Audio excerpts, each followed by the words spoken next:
And if you hear this song, then go on with your back, go on with your knees, baby, shake it to the max. Will the DJ please turn up? अब हम तीसरे question पे आते हैं। ये difficult question होगा तो बहुत अच्छे से समझना।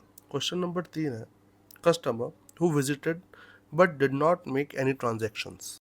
तो इसमें आपको दो टेबल दे रखी है, एक है विजिट्स की और एक है ट्रांजेक्शंस की, ठीक है।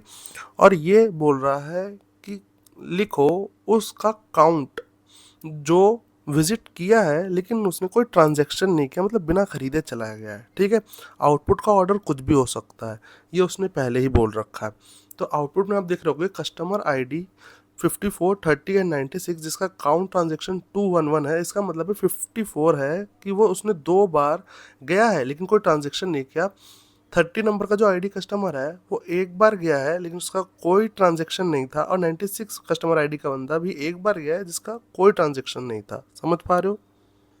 तो चलो अब हम कोड पर चलते हैं और समझते हैं। तो हमें क्या क्या चाहिए, कस्टमर आईडी चाहिए और काउंट नंबर ट्रांजेक्शन चाहिए, लेकिन ऐसा तो कोई हमारे पास टेबल नहीं। हमें पता है विजिट आईडी को हमें काउंट करना पड़ेगा, तो हम लिखेंगे select customer ID and count visit ID as count number trans, मतलब काउंट नंबर ऑफ ट्रांजेक्शन है इसका।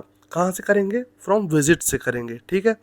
और विजिट्स को हम वी मान लेंगे। तो अब हमें सिलेक्ट ऊपर भी कस्टमर आईडी में वी करना पड़ेगा क्योंकि वी डॉट कस्टमर आईडी, और वैसे ही विजिट आईडी को भी हमें वी करना पड़ेगा, ठीक है।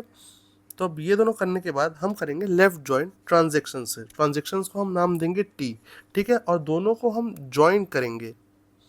T dot visit I D is equal to v dot visit I D पे, ठीक है। अब जब हम दोनों को ज्वाइन कर लेंगे तो अब हमें एक कंडीशन डालनी पड़ेगी, वो हम करेंगे वेयर से, ठीक है। वेयर आपको मैंने पहले भी समझाया कैसे काम करता है। तो where T dot transaction I D null है, ठीक है। और फिर हमें ग्रुप बाय करना है कस्टमर आईडी से।